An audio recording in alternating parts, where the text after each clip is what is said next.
Sector chairman Ramprasad గారి చేత meeting పెట్టించింది Dil Raju గారే అని చెప్పి ఒకటి.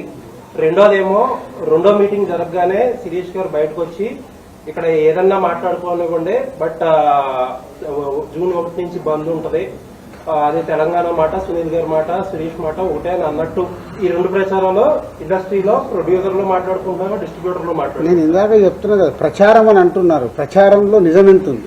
అదే ఎవరికి ఉందో లేదో మీరు చెప్పండి. ఎవరికి తెలుసు అది నిజం ఉందా లేదా అని ఎవరికి తెలియదు కదా. ఇప్పుడు నేను ఛాంబర్ ప్రెసిడెంట్ గా నేను ఎలక్ట్ అయినప్పుడు ఎగ్జిబిటర్స్ అందరూ ఈసీ మెంబర్స్ అక్కడ ఫస్ట్ ఛాంబర్ మీటింగ్ లో అడిగారు, సార్ ఈ ప్రాబ్లమ్స్ ఉన్నాయి మాకు ఇలా కావాలి, డెఫినెట్ గా మాట్లాడతామండి ప్రెసిడెంట్ గా అని చెప్పాను. వాళ్ళ అధికారంతో మాట్లాడారు, అంతేగాని దిల్ రాజు గారు చెప్తే నేను ఎవరిని చెప్పడానికి?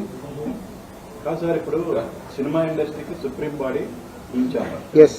నిన్న ప్రెస్ మీట్ లో అరవింద్ గారు కూడా గిల్డ్ వల్ల ఎక్కువ నిర్మాతలకు మేలు జరుగుతుందని కామెంట్ చేశారు. దీనివల్ల అది రాంగ్ గా వెళ్లే ప్రమాదం ఉంది కదండి.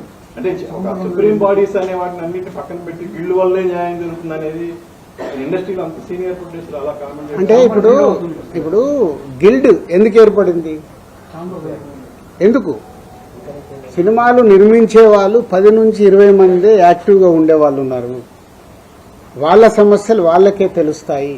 కాబట్టి మనం కౌన్సిల్లో మాట్లాడినా, అందరిట్లో ఛాంబర్లో మాట్లాడినా వీటికి మాకు సాల్వేషన్ రాదని గిల్డ్ అనేది ప్రారంభించడం జరిగింది. ఆ యాక్టివ్గా ఉన్న ప్రొడ్యూసర్స్, అక్కడ వర్కింగ్ కమిటీ అనేది ఒకటి, యాక్టివ్ ప్రొడ్యూసర్స్ ఒకటి, 2 గిల్డ్లో 2 కమిటీలు ఉన్నాయి. ప్రొడ్యూసర్స్కి సంబంధించిన మట్టికి అక్కడ మాట్లాడతారు. కాబట్టి అరవింద్ గారు ఆ సెన్స్లో అని ఉంటారు. But ultimate final government approach కావాలన్నా, ఫెడరేషన్తో మాట్లాడాలన్నా, ఏదైనా main body is a chamber. But ఇప్పుడు ఈ ఇష్యూ మీద గిల్డ్లో కూడా ఏకాభిప్రాయం లేదు కదా. ఎక్కడ ఉండదు. కాదు ఇక్కడ కాదండి, సినిమా ఇండస్ట్రీలో ఏకాభిప్రాయం ఉండదు. గిల్డ్ ఏంటి? ప్రొడ్యూసర్ల మధ్యలో ఉందా, డిస్ట్రిబ్యూటర్ల మధ్యలో ఉందా, ఎగ్జిబిటర్స్ మధ్యలో ఉందా? అంటే మీతో చాలా లాంగ్ ట్రావెల్ ఉన్న ప్రొడ్యూసర్స్ కూడా ఇప్పుడు ఈ విషయంలో డిఫర్ అయ్యారు కదా. అదే అవుతారు అంటున్నా. ఇప్పుడు నేను ఖచ్చితంగా నాకు పర్సంటేజే కావాలి, వాళ్ళకి హెల్ప్ చేద్దామని నేను అంటే, వాళ్ళు ఏ అపోహలో ఉన్నారు? అదే అపోహలో ఉన్న రాజుగారు ఎటుంటారు? గోడ మీద పిల్లిలాగా ఎందుకు చూడడం? డైరెక్ట్ నాతో వచ్చి మాట్లాడవచ్చు కదా. పవన్ కళ్యాణ్ గారు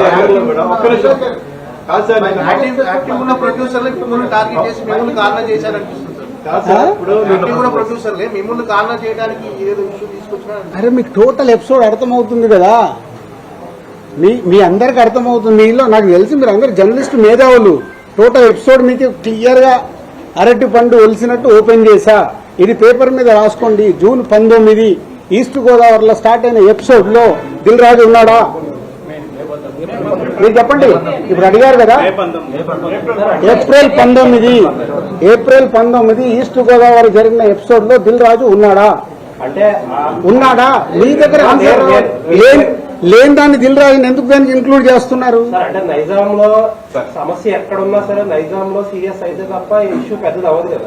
అది తప్పండి. ఎందుకు? ఆంధ్రప్రదేశ్